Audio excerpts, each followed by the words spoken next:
बच्चों सुप्रभात। मैं अखिलानंद मिश्रा पढ़ा रहा हूँ आपको पाठ 9 हिंदी व्याकरण विशेषण। बच्चों अब हम पढ़ते हैं विशेषण के विषय में।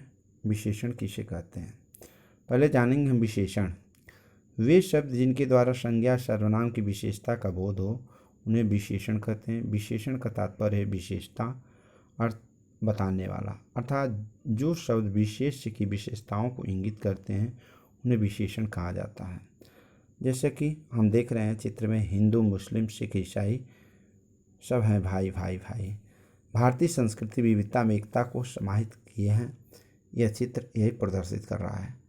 उपर्युक्त वाक्य में विविधता में एकता विशेष शब्द विशेषता को प्रकट करता है, अतः यह विशेषण है। और भारतीय संस्कृति शब्द वह है विशेष जिसकी विशेषता बताई जा रही है, अर्थात विशेष। परिभाषा जो शब्द संज्ञा सर्वनाम की विशेषता बताते हैं या गुण दोषों की जानकारी देते हैं उन्हें विशेषण कहते हैं। जैसा कि ऊंची एवरेस्ट पर्वत चोटी, विशाल हिमालय पर्वत, विस्तृत गंगा नदी आदि।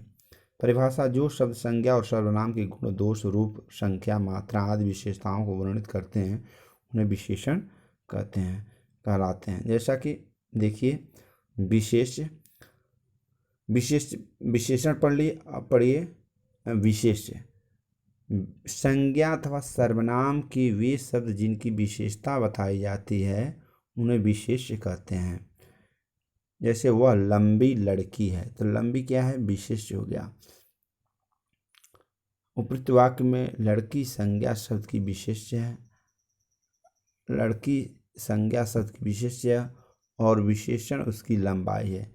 यानी लंबाई क्या है, विशेषण है, और लड़की शब्द संज्ञा शब्द की विशेष्य है। अब हम पढ़ेंगे विशेषण के भेद। हिंदी भाषा में विशेषण निम्नलिखित 6 प्रकार के होते हैं। विशेषण के प्रकार: गुणवाचक, संख्यावाचक, परिमाणवाचक, सार्वनामिक, व्यक्तिवाचक, प्रश्नवाचक विशेषण। अब हम विशेषण में इनके विषय में पढ़े। अब हम पढ़ेंगे गुणवाचक विशेषण। जो शब्द संज्ञा एवं सर्वनाम के गुण दोष प्रकार रंग रूप अवस्था आदि का वर्णन करते हैं वे गुणवाचक विशेषण कहलाते हैं। जैसे यह शेर कितना खुखार है, सरसों के पीले फूल अच्छे लगते हैं, मोर पंख कितना सुंदर लगता है, सीता में गीता दोनों बहनें हैं, सीता पढ़ने में तेज है और गीता को नृत्य का शौक है। यह सब गुणवाचक विशेषण कहलाते हैं। गुणवाचक विशेषण की सूची आप देखिए। जैसा कि आप देख रहे हैं कि गुणवाचक विशेषण की सूची निम्नलिखित प्रकार से व्यक्त की जा सकती है। जैसे गुण में देखिए साहसी, विद्वान, उत्साही आदि। दोष में देखिए मूर्ख, कमजोर, आकार में गोल, लंबा, तिकोना, चौड़ा, दिशा में पूर्व पश्चिम उत्तर दक्षिण, काल में नवीन मतलब नया, प्राचीन मतलब पुराना, आधुनिक इस आज का, ऐतिहासिक माने बहुत पूर्व का।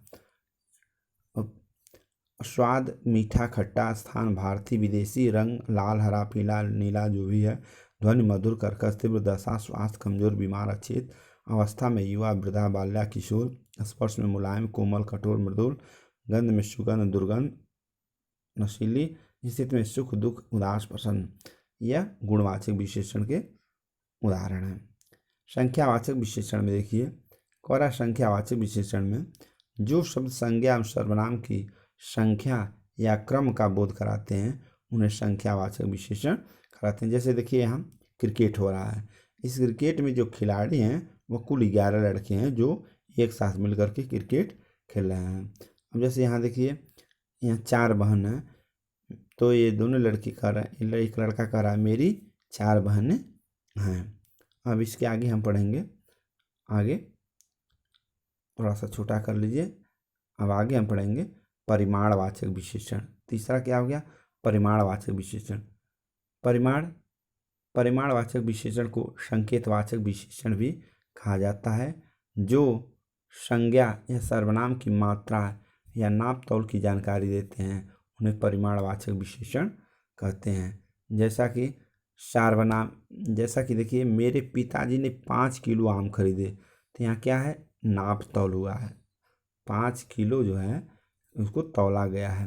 मेरी माँ ने मुझे मेला देखने के 50 रुपये दिए हैं। ये भी परिमाणवाचक का उदाहरण, मात्रा है ना।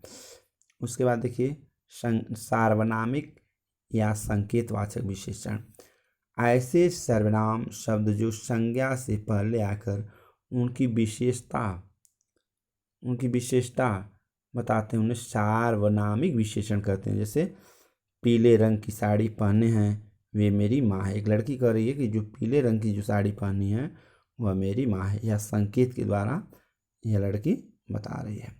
अब उसके बाद पढ़ते हैं कि वार्षिकोत्सव में जो शील्ड दे रहे हैं वे विशेष अतिथि हैं, यानी कोई मुख्य अतिथि है जो बच्चों को पुरस्कार वितरण में शील्ड दे रहा है।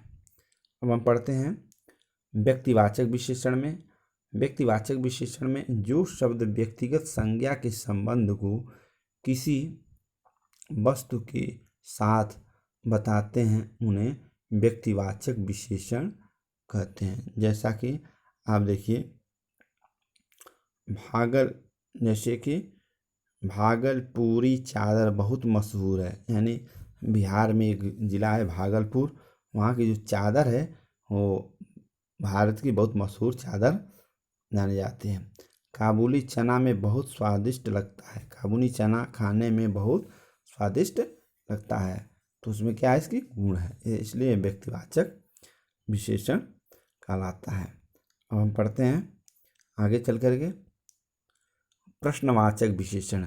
जिन शब्दों से संज्ञा सर्वनाम के विषय में कुछ पूछने की बात होती है तो उन्हें हम प्रश्नवाचक विशेषण कहते हैं। जैसे तुम्हारा स्वास्थ्य कैसा है। उसके बाद क्या तुमने सारे प्रश्न याद किए, क्या तुम खाना खा चुके, क्या तुम पढ़ लिए, यानी यह जो हाँ जिस शब्द के अंत में क्या, तुम, क्यों, कैसे लगा हो वह प्रश्नवाचक विशेषण कहलाता है। अब विशेषण की हम तुलना करते हैं। तुलना में समानता। आज वर्तमान युग में वस्तु, व्यक्ति तथा स्थान सभी की तुलना की जा सकती है। इसी कारण हम इसकी विशेषण की तुलना को बता रहे हैं। जैसा कि इसमें देखिए इसकी विशेषण की 3 अवस्थाएं हैं। एक होता है मूल अवस्था, यानी जिस अवस्था में उस अवस्था में रहेगी। उसके बाद उत्तर अवस्था, उसके बाद से उत्तम अवस्था। जैसा कि मूलावस्था उसे कहते हैं जब विशेषण का प्रयोग सामान्य रूप से किया जाता है, उसकी तुलना सामान्य रूप से किया जाता है, उसके बाद उसकी तुलना नहीं की जाती है तब उसी अवस्था को मूलावस्था कहते हैं। जैसा कि हेमा मालिनी कुशल नृत्यांगना भी हैं। हेमा मालिनी हीरोइन हैं, वह क्या है, एक कुशल हीरोइन के साथ साथ एक कुशल नृत्यांगना है, तो इनकी तुलना किसी हीरोइन से नहीं की जा सकती, इसलिए मूलावस्था है। उत्तर अवस्था कह रहा है कि उस उत्तर अवस्था वह अवस्था होता है अंतर्गत 2 व्यक्तियों या 2 वस्तुओं और दोनों स्थानों में तुलना की जाती है। जैसा कि रमेश का घर मेरे घर से छोटा है, यानी यहाँ तुलना की जाती है 2 वस्तुओं की, इसलिए उत्तर अवस्था होता है। उत्तम अवस्था देखिए अमिताभ बच्चन है। अमिताभ बच्चन को सभी लोग जानते हैं।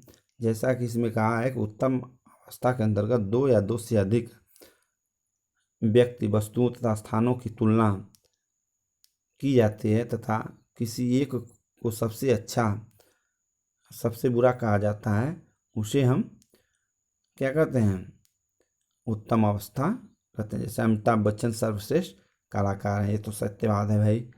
अमिताभ बच्चन फिल्म जगत का नायक हैं, महानायक इन्हें कहा जाता है, इसीलिए इसके विषय में हम पढ़ेंगे। अब हम पढ़ेंगे अगला चैप्टर। अगला हम पढ़ते हैं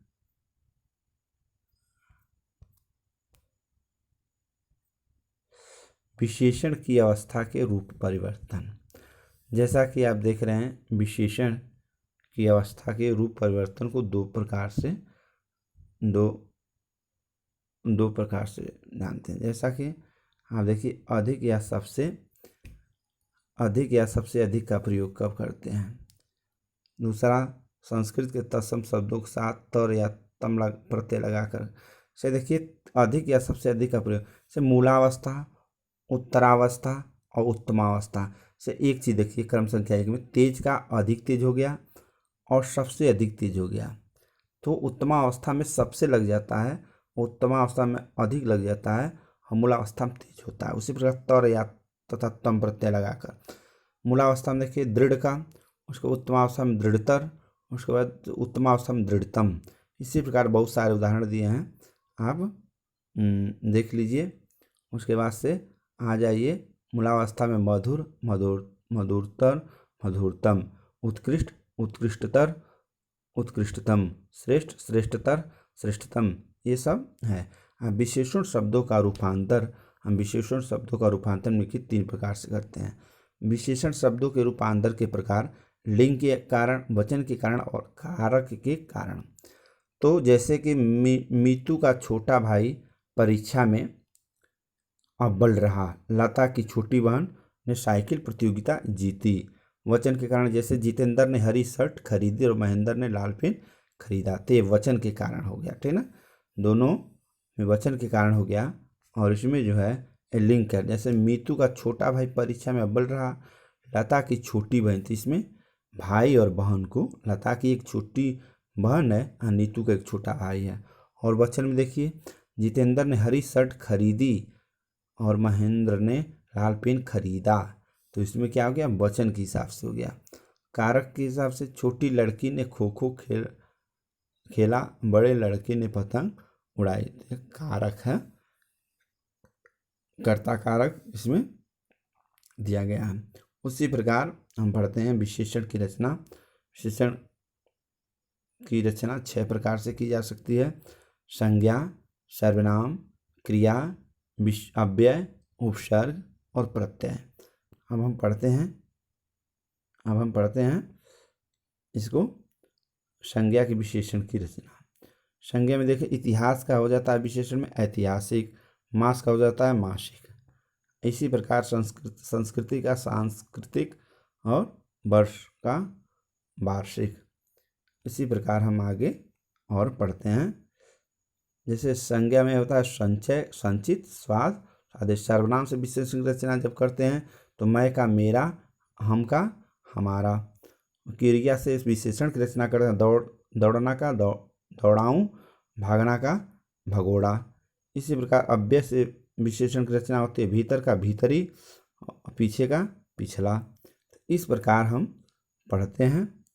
अब आगे देखते हैं उपसर्ग से विशेषण की रचना कैसे करते हैं। दो देखिए बिंदु वाला जो है दो के आगे वह विसर्ग है। उपसर्ग से विशेषण की रचना इसमें कैसे करते हैं। दो का धन बल और दुर्बल, निधन डरवर और निडर, यह विशेषण हो गया। प्रत्यय से विशेषण की रचना श्रीमती, तो श्रीमती, तो विशेषण क्या हो गया श्रीमती, एक में हो जाएगा। दयालु में दयाधन लु, विशेषण में दयालु हो जाएगा।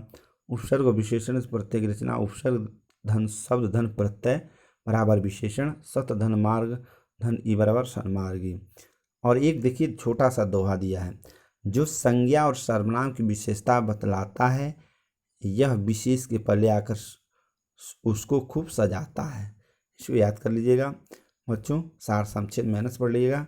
जय हिंद, जय भारत,